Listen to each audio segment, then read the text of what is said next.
انصاف کا ایک باب بھی پورا نہ ہوا، صدائیں درودوں کی آتی رہیں گی، جنہیں سن کے دل شاد ہوتا رہے گا۔ خدا عشق والوں کو آباد رکھے، محمد کا میلاد ہوتا رہے گا۔ میں انتہائی واجب الاحترام علامہ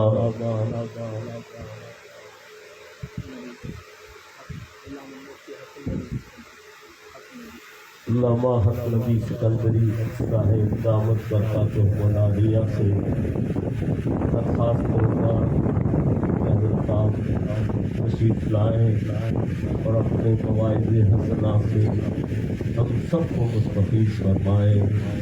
والسلام علیکم ورحمۃ اللہ۔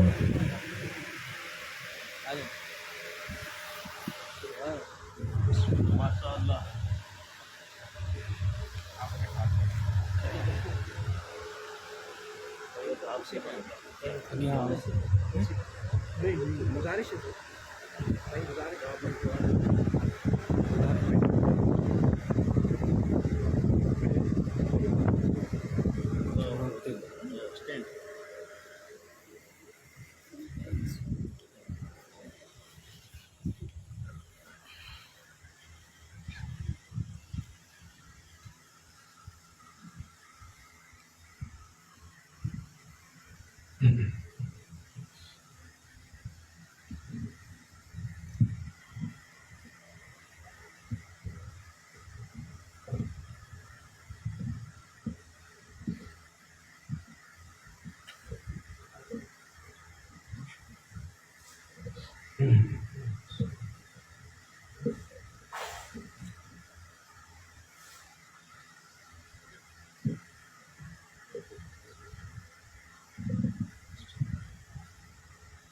الحمد لله المتفرد باسمه الأسماء المختص بالملك الأعز الأحمى الذي ليس دونه منتهى ولا وراءه مرمى، الظاهر لا تخيلا ووهما، الباطن تقدسا لا عدما، وسع كل شيء رحمة وعلما، وأصبغ على أوليائه نعما عما، وبعث فيهم رسولا من أنفسهم أنفسهم عربا وعجما، وأزكاهم محتدا ومنما، وأرجحهم عقلا وحلما، وزكاه روحا وجسما، وحاشاه عيبا وبصما، وآتاه حكمة وحكما ونورا، وفتح به أعينا عميا وقلوبا غلفا، وآذانا صما، صلى الله تعالى عليه وعلى آله وأصحابه وسلم تسليما كثيرا كثيرا، ثم أما بعد،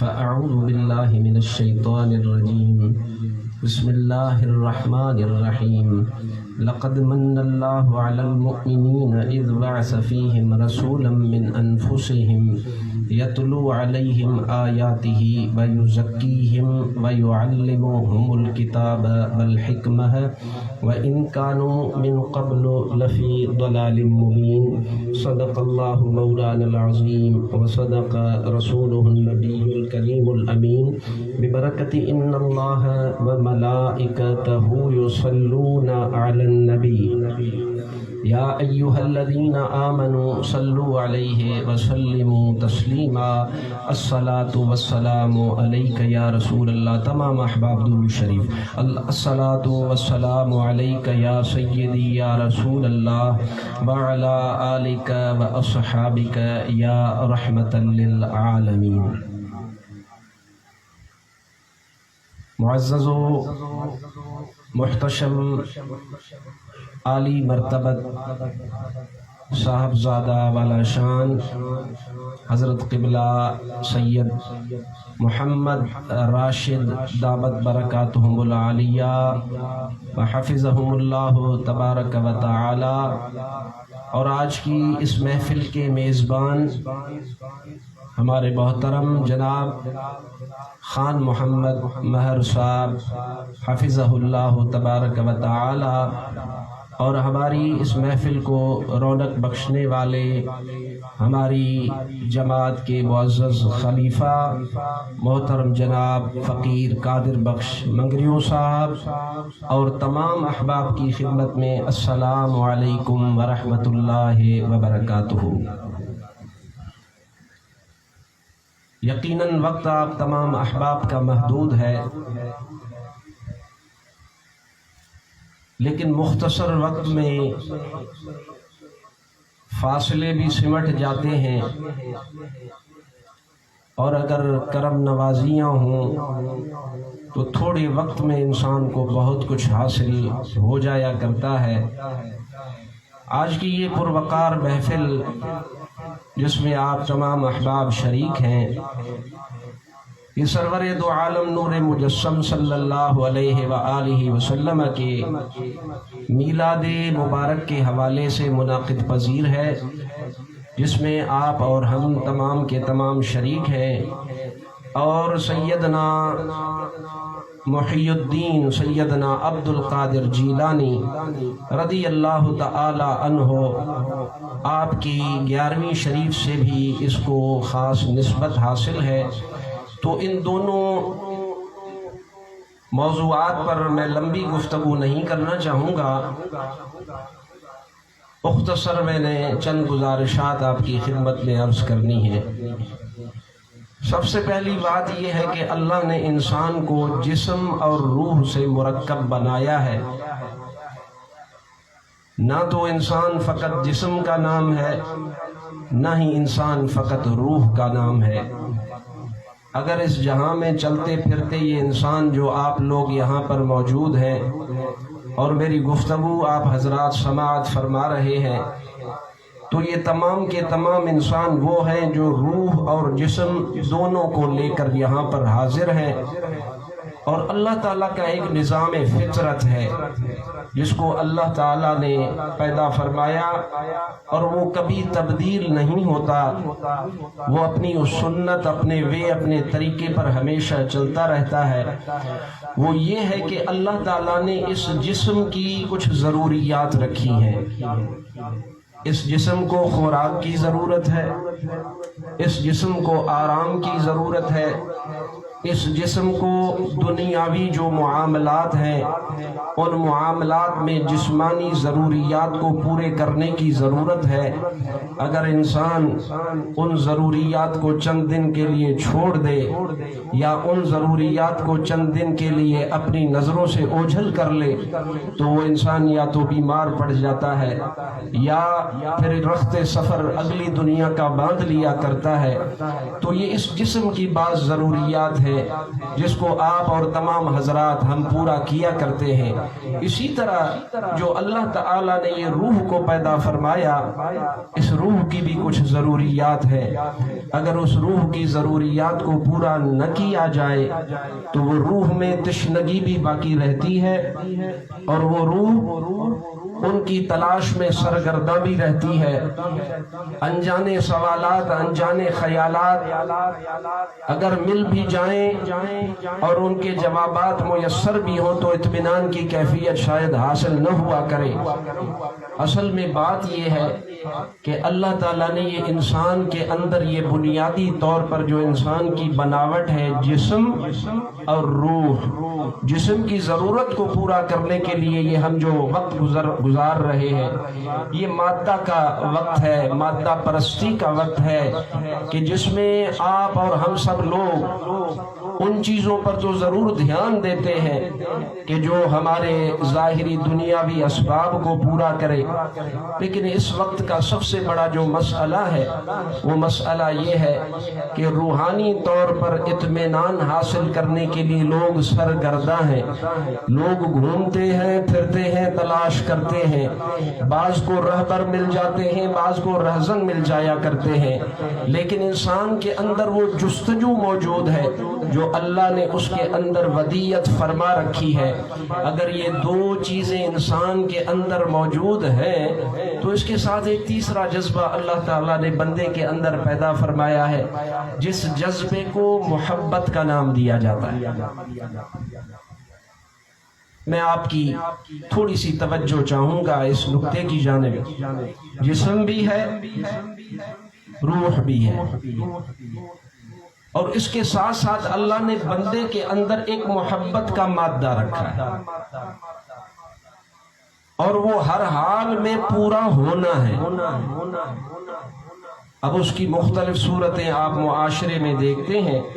وہ محبت یا تو آپ بعض اوقات اپنے گھر والوں سے فرما کر پوری کرتے ہیں, اپنی اولاد سے محبت کر کے پوری کرتے ہیں, اپنے استاد سے محبت کر کے اس کو پورا کرتے ہیں, اپنے شیخ و مربی کے ساتھ محبت کر کے اس کو پورا کرتے ہیں, دولت سے بھی محبت کر کے اس کو پورا کرتے ہیں, اسٹیٹس اور جاہ و جلال کی محبت اس کو بھی پورا کر کے آپ اپنے اس جذبے کو پورا کرتے ہیں. اس کا مطلب ہے کہ آپ کے اندر اللہ تعالیٰ نے وہ کوالٹی رکھی ہے, آپ کے اندر ایک چیز رکھی ہے جسے محبت کا نام میں آسان الفاظ میں دینا چاہوں گا کہ جو آپ کے ذہن میں بھی آئے اور آپ سمجھ بھی سکیں. لیکن میں یہ جو نا آپ کو یہ ساری تمہید بیان کر کے عرض کرنا چاہتا ہوں, اگر اللہ نے آپ کے اندر یہ محبت والا جذبہ رکھا ہی ہے, اسے اولاد پر استعمال کرتے ہو, جاہ و جلال میں ہم استعمال کرتے ہیں, اپنے زمانے کے مسائل میں استعمال کرتے ہیں. آئیے کیوں نہ اس طاقت کو جو اپنے اندر آپ کے رب نے رکھی ہے, اس محبت کو سرکار کی طرف, مدینے کی طرف موڑ دے تو مزہ تو اور ہی آ جائے گا. اگر پاور موجود ہے کہ انسان کو اللہ نے طاقت عطا فرمائی ہے لیکن وہ اپنی طاقت کو استعمال نہیں کرتا, تو کہنے والے کہیں گے اللہ نے تجھے سب کچھ عطا فرمایا ہے, اس کے باوجود تو اسے استعمال نہیں کرتا. انسان کے اندر اللہ نے فطرتی طور پہ یہ محبت کا جذبہ رکھا ہے. یہ الگ بات ہے کہ ہم اسے دنیا میں لگا دیں, اولاد پہ لگا دیں, دولت پہ لگا دیں, دوستوں پہ لگا دیں, اگر بلڈنگز کی محبت ہے اس میں لگا دیں, کسی اور انجانی چیز کی تلاش میں لگا دیں. آخر اپنی اس محبت کے جذبے کو اس سرکار کے ساتھ کیوں نہیں جوڑتے؟ جب دنیا والے سب تمہیں چھوڑ جائیں گے, سرکار فرماتے ہیں نہ دنیا میں تمہارا ہاتھ چھوڑوں گا, نہ محشر کے میدان میں تمہارا ہاتھ چھوڑوں گا. آخر اس جذبے کو اس طرف کیوں نہیں لے جایا جاتا؟ آخر اپنی اس قوت کو کیوں ضائع کیا جاتا ہے؟ تو میں یہ چاہوں گا کہ ایک مسلمان, اس کے اندر جو یہ محبت کا جذبہ ہے, صرف اس کو ایک رخ دینے کی ضرورت ہے. مسلمانوں میں مسلمانی باقی ہے الحمدللہ. کسی بھی حال میں وہ اٹھتا ہے, نوکری کرتا ہے, جاب کرتا ہے, سیاست کرتا ہے. ہم دنیا میں اٹھتے بیٹھتے ہیں, کوئی ایسی ہمیں دعا ملی ہے, گلی گلی کوچا کوچا ہر جگہ گھومنے کا ہمیں موقع ملتا ہے, دنیا کے بھی لوگ دیکھے ہیں. لیکن جو حقیقت میں کہنا چاہوں گا, لفاظی سے مجھے کوئی شوق نہیں ہے, لیکن جو محبت و عشق اور سرکار سے تعلق کا جذبہ اللہ نے اس دھرتی والوں کو عطا فرمایا, مجھے کہیں نہیں نظر آیا. ان لوگوں میں اللہ نے خاص وطیت رکھی ہے. تو سرور دو عالم صلی اللہ علیہ وآلہ وسلم سے جو محبت ہے, آپ صلی اللہ علیہ وآلہ وسلم سے جو تعلق ہے, وہ تعلق ہر چیز کی اصل ہے. میرے سامنے حدیث پاک کے الفاظ ہیں. ابھی ہمارے بڑے سینئر نعت خوان محترم صدیق اسماعیل صاحب, بڑے عرصے بعد میں نے انہیں دیکھا ہے, بلکہ سچ تو یوں کہوں بالمشافہہ میں نے انہیں پہلی بار یہاں پر, محترم خان محمد ماہر صاحب کا شکریہ کہ ان کی وساطت سے میں نے انہیں بالمشافہہ دیکھا ہے. وہ ہمارے بڑوں کے ساتھ نعت خوانی کیا کرتے تھے. انہوں نے ایک حدیث کی طرف اشارہ کیا, وہ یہ ہے کہ سرور دو عالم صلی اللہ علیہ وآلہ وسلم کے خلیفہ, آپ کے جلیل القدر صحابی حضرت سیدنا عمر فاروق رضی اللہ تعالی عنہ کعبے کا طواف فرما رہے ہیں. کہیے سبحان اللہ, عیب نہیں ہے, آپ سبحان اللہ کہتے ہیں. کعبے کا طواف فرما رہے ہیں, اور میں دعا کرتا ہوں کہ اللہ تعالیٰ آپ تمام احباب کو, ہم سب کو سرکار کا روضہ دکھائے. اس وقت جو کیفیت چل رہی ہے, دنیا کے حالات عجیب ہو چکے ہیں، لیکن وہ دعا کا دروازہ اسے بھی بظاہر، حقیقت میں نہیں، کیونکہ سرکار کو جہاں سے دعا کے لیے پکارا جائے سرکار سنتے ہیں، لیکن بظاہر کوشش اس کو بند کرنے کی گئی۔ حضور صلی اللہ علیہ وآلہ وسلم کے صحابی عمر فاروق رضی اللہ تعالی عنہ آپ طواف فرما رہے ہیں۔ ابھی صدیق اسماعیل صاحب نے ارشاد فرمایا کہ آپ نے حجر اسود کی طرف اشارہ کیا اور آپ نے فرمایا، میرے ذہن میں وہ حدیث کے الفاظ ہیں، فرمایا انک حجر لا تضر ولا تنفع لکنی رأیت رسول اللہ یقبلک فاقبلک، تو پتھر ہے، نہ کوئی نفع دے سکتا ہے نہ کوئی نقصان دے سکتا ہے، لیکن میں نے رسول اللہ کو دیکھا تھا تمہیں بوسہ دیتے ہوئے، تب میں تمہیں بوسہ دے رہا ہوں۔ حدیث یہاں تک سب سناتے ہیں، لیکن مستدرک امام حاکم میں حضرت امام حاکم نے اس حدیث کو مکمل فرمایا ہے۔ یہاں تک بھی بات درست ہے، یہاں پر بات ہو رہی ہے، عمر فاروق پیغام دے رہے ہیں سرکار کی شریعت کی اتباع کا، کہ ہر حال میں وہ کام کرو جو سرکار نے فرمایا، اور اگر حجر اسود کو اگرچہ جنت کا پتھر ہے، اگر اسے بھی ہم بوسہ دیتے ہیں تو سرکار کی اس پیروی کی وجہ سے دیتے ہیں۔ لیکن مستدرک امام حاکم نے اس کی حدیث کو مکمل فرمایا وہاں پر حضرت عمر اکیلے نہیں تھے، حضرت علی کرم اللہ وجہ الکریم شیر خدا بھی ساتھ تھے۔ تو جواب سنیے، حضرت سیدنا علی کرم اللہ وجہ الکریم کیا فرماتے ہیں، حدیث کا تتمہ ہے، وہ بات بھی درست ہے، لیکن جب مکمل بات ہوگی تب مزہ آئے گا۔ سیدنا علی کرم اللہ وجہ الکریم نے حضرت سیدنا عمر کو عرض کی اور ارشاد فرمایا، اے عمر، تم نے درست کہا کہ یہ پتھر ہے، نفع نہیں دیتا، نقصان نہیں دیتا، حضور کو دیکھا تھا بوسہ دیتے ہوئے تب بوسہ دے رہے ہو، لیکن میں علی ہوں اور میں نے حضور کی زبان سے یہ لفظ سنے تھے کہ یہ قیامت کے دن یہ جو حجر اسود ہے، اللہ اسے زبان بھی دے گا، اللہ اسے آنکھیں بھی دے گا، اللہ اسے کان بھی دے گا، اور یہ پتھر اللہ کی بارگاہ میں گواہی دے گا کہ جو شخص آیا تھا اور جس نے بوسہ دیا تھا یا سلام کیا تھا، یہ حجر اسود قیامت میں اس کی بھی شفاعت فرمائے گا۔ سیدنا عمر والے الفاظ بھی درست، اس میں کوئی غلطی نہیں ہے، اس طرف ذہن نہیں جانا چاہیے، لیکن سیدنا علی نے کیا فرمایا، میں نے حضور سے سنا، حضور فرماتے ہیں یہ پتھر، اس کا مطلب اور نہ لے جائیے گا کہ پتھروں سے نفع حاصل کرنا ہے، یہ جنتی پتھر کی بات ہے جو کعبے میں چسپاں ہے۔ سیدنا علی فرماتے ہیں کہ میں نے حضور سے سنا کہ یہ پتھر شفاعت کرے گا۔ ذرا مسلمانوں میں آپ کی اٹینشن چاہوں گا، ذرا یہ تو سوچنے کی بات ہے نا، اگر کعبے کے کونے پر لگا ہوا پتھر قیامت میں شفاعت فرماتا ہے تو قسم ہے خدا کی، آمنہ کا لال محمد الرسول اللہ بھی اپنی امت کی شفاعت فرمائے۔ اور اس سے بڑھ کر میں حدیث آپ کی خدمت میں عرض کروں کہ علامہ شرف الدین ان کا نام ہے، اور بڑی قدیم کتاب ہے، اور سیرت کی کئی کتابیں، ہمارا ذخیرہ بڑا ضائع ہو گیا۔ ہماری کتابیں، یہ جو کلمی مینوسکرپٹس اسے کہتے ہیں، ہاتھ کی لکھی ہوئی کتابیں، میرا ان کے ساتھ شغف ہے، پرانی چیزوں کے ساتھ، اور کافی میں نے پرانی چیزیں یہاں سندھ کے علماء کی باہر بیروت، لبنان وغیرہ میں پرنٹ بھی کروائی، ان پر کام بھی کیا، اور میں نے اس کے لیے سفر کیا ہے، مجھے پتا ہے کتنا مشکل ہے۔ سیرت پاک کی ایک کتاب ہے جو بڑی صدیوں بعد شائع ہوئی اور لکھی پہلے ہوئی تھی، لیکن وہ مکہ پاک کے عالم دین ہیں، سادات میں سے ان کا تعلق ہے، میرے استاد سید محمد ہاشم نبیل الغمری، ان کا اسم شریف ہے۔ آپ نے اس کتاب کو فرانس کے ایک مخطوطے کے کتب خانے سے اسے دریافت کیا اور اس کی تحقیق کی، اور یہ حدیث میں نے کہیں نہیں پڑھی، صرف اس کتاب میں پڑھی۔ علامہ شرف الدین ابو سعید خرقوشی رحمت اللہ تعالی علیہ آپ فرماتے ہیں جب قیامت قائم ہوگی، قیامت قائم ہونے سے پہلے ہر چیز فنا ہوگی، ہر چیز نے ختم ہونا ہے، انسان ہے، جمادات ہے، نباتات ہے، حیوانات ہے، ہر چیز نے ختم ہونا ہے۔ کل من علیہا فان ویبقى وجہ ربک ذو الجلال والاکرام، اللہ کی ذات باقی رہنے والی ہے، لیکن علامہ خرقوشی فرماتے ہیں قیامت قائم ہونے سے پہلے کعبۃ اللہ اللہ کی بارگاہ میں عرض کرے گا. اللہ کیونکہ کعبے کو بھی اوپر اٹھوا لے گا. کعبہ کیا عرض کرے گا؟ حدیث پاک اس میں لکھی ہوئی ہے. فرماتے ہیں کہ کعبۃ اللہ عرض کرے گا یا اللہ مجھے اوپر اٹھانے سے پہلے ایک بار موقع دے، میں مدینے پاک میں جا کر حضور پر صلاۃ و سلام پڑھ کے آؤں. کعبہ کیا؟ اور حدیث کے الفاظ ہیں کہ وہ جو کعبہ مبارک کی چکی ہے پوری کی پوری، جو ستونوں سمیت، آپ کہیں گے کہ کیسے ممکن ہے عقل سے؟